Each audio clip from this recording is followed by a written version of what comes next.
Assalamualaikum warahmatullahi wabarakatuh. Selamat pagi, salam sejahtera, Om Swastiastu, Namo Buddhaya, salam kebajikan. Perkenalkan, nama saya Wulandari dan teman-teman saya yang bernama Alicia Clarisma, Glenis Palifa, dan Salsabila Nur Fatimatu Zahra. Kami dari kelompok 8. Di sini kami ingin menampilkan sebuah video presentasi hasil kerja kelompok kami. Terima kasih sebelumnya kepada Ibu Ginia Anastasia Muhtar, SSI MSI, yang telah berkenan meluangkan waktunya. Berikut akan saya tampilkan hasil kerja kelompok kami. Deskripsikan secara jelas penyebab terjadinya gempa. Gempa bumi adalah getaran atau getar-getar yang terjadi di permukaan bumi akibat pelepasan energi dari dalam secara tiba-tiba yang menciptakan gelombang seismik. Gempa bumi biasa disebabkan oleh pergerakan kerak bumi, dalam kurung lempeng bumi. Frekuensi suatu wilayah mengacu pada jenis dan ukuran gempa bumi yang dialami selama periode waktu. Gempa bumi diukur dengan menggunakan alat seismometer. Penyebab terjadinya gempa bumi. Pergeseran lempeng bumi dapat mengakibatkan gempa bumi karena dalam peristiwa tersebut disertai dengan pelepasan sejumlah energi yang besar. Selain pergeseran lempeng bumi, gerak lempeng bumi yang saling menjauhi satu sama lain juga dapat mengakibatkan gempa bumi.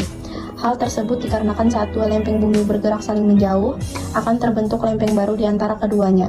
Lempeng baru yang terbentuk memiliki berat jenis yang jauh lebih kecil dari berat jenis lempeng yang lama. Lempeng yang baru terbentuk tersebut akan mendapatkan tekanan yang besar dari dua lempeng yang lama, sehingga akan bergerak ke bawah dan menimbulkan pelepasan energi yang juga sangat besar. Terakhir adalah gerak lempeng yang saling mendekat juga dapat mengakibatkan gempa bumi. Pergerakan dua lempeng yang saling mendekat juga berdampak pada terbentuknya gunung, seperti yang terjadi pada Gunung Everest yang terus tumbuh tinggi akibat gerak lempeng di bawahnya yang semakin mendekat dan saling bertumpuk. Gempa bumi biasanya terjadi di perbatasan lempengan-lempengan tersebut. Gempa bumi yang paling parah biasanya terjadi di perbatasan lempengan kompresional dan translasional. Gempa bumi fokus dalam kemungkinan besar terjadi karena materi lapisan litosfer yang terjepit ke dalam mengalami transisi fase pada kedalaman lebih dari 600 km. Beberapa gempa bumi lain juga dapat terjadi karena pergerakan magma di dalam gunung berapi. Gempa bumi seperti itu dapat menjadi gejala akan terjadinya letusan gunung berapi. Beberapa gempa bumi, jarang namun, juga terjadi karena menumpuknya massa air yang sangat besar di balik dam, seperti dam Karibia di Zambia, Afrika. Sebagian lagi, jarang juga dapat terjadi karena injeksi atau ekstraksi cairan dari atau ke dalam bumi.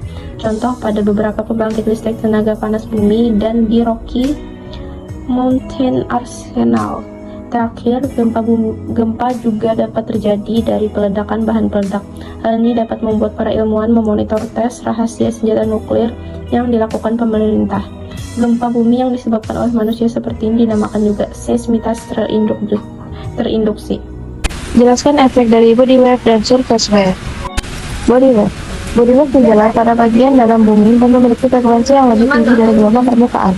Body wave ini ada dua macam, yaitu 1. Gelombang P. Gelombang P atau gelombang primer adalah gelombang seismik yang paling cepat menjalar. P bisa menjalar melalui batuan yang solid dan cair. Maka dari itu, gelombang P bisa mencapai inti bumi. Gelombang ini menarik dan mendorong batuan. Gelombang P ini seperti ketika ada petir dan gemuruh yang menggetarkan kaca jendela. Getar kaca jendela inilah yang diibaratkan sebagai gelombang P. Beberapa hewan yang memiliki indera pendengaran yang peka mampu mendengar gelombang P yang dihasilkan gempa bumi. Contohnya, ada anjing yang tiba-tiba menggonggong terus-menerus ketika gempa bumi akan datang. Gelombang body yang kedua adalah gelombang S atau gelombang sekunder. Gelombang ini merupakan gelombang transversal yang menggerakkan partikelnya tegak lurus terhadap arah penjalarannya. Sehingga gerakannya seperti gerak naik turun. Gelombang S tidak bisa mencapai inti bumi karena tidak bisa menembus media cair pada lapisan outer core. 2. Gelombang surface wave. Gelombang permukaan merambat pada lapisan kerak bumi saja, sehingga memiliki frekuensi yang lebih rendah dibandingkan dengan gelombang body. Gelombang ini bisa diamati melalui seismograf. Gelombang permukaan sampai setelah gelombang body dan bertanggung jawab sebab kerusakan akibat gempa bumi. Kerusakan yang ditimbulkan akan lebih sedikit jika gempa bumi terjadi lebih dalam. Gelombang permukaan terdiri dari gelombang low dan gelombang Rayleigh. Gelombang L, gerakan partikelnya sama dengan gelombang S dari satu sisi ke sisi yang lain. Gelombang R, lintasan gerak partikelnya merupakan suatu elit. Bidang elektrik ini vertikal. berhimpit dengan arah perjalanannya. Sedangkan partikel ke belakang, bawah, maju, atas, mundur.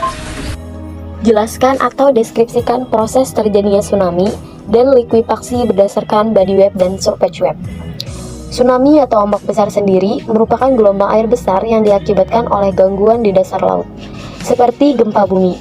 Gangguan ini lalu membentuk gelombang yang menyebar ke segala arah, dengan kecepatan gelombang mencapai 600-900 km per jam. Proses terjadinya tsunami dipicu oleh pergerakan secara vertikal pada lempeng yang berupa patahan. Patahan itu kemudian menyebabkan dasar laut naik yang dinamakan gempa bumi. Contoh mekanisme penyebab gempa sampai terjadinya tsunami dan likuifaksi di lokasi tersebut adalah berawal dari bergeraknya sesar mendatar Palu Koro yang menyebabkan gempa dan dilanjutkan dengan tsunami. Dan kemudian getaran gempa itu menyebabkan terjadinya likuifaksi, di mana di daratan Palu tersebut terdapat lahan yang berada di atas air tanah yang kemudian mendesak keluar melalui pori-pori lapisan tanah itu. Dan seketika lapisan tanah di atasnya menjadi liquid atau cair, sehingga menyebabkan bangunan di atasnya menjadi seakan terserap ke dalam tanah.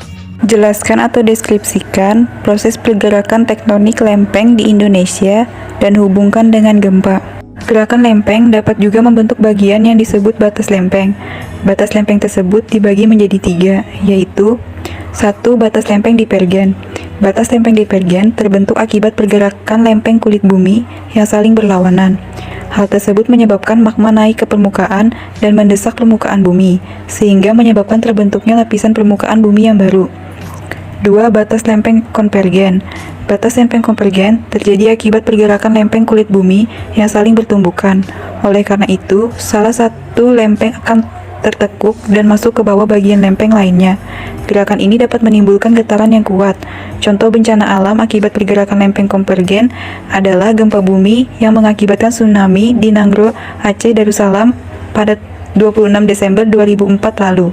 3. Batas lempeng sesar. Batas lempeng sesar adalah batas lempeng yang menyebabkan terjadinya gerakan lempeng kulit bumi yang sejajar. Hal ini terjadi apabila lempeng bumi bergesekan dalam posisi yang sama, datar, sejajar, dan selalu bergerak. Adapun kaitan lempeng dengan gempa yaitu terjadinya gempa bumi tektonik.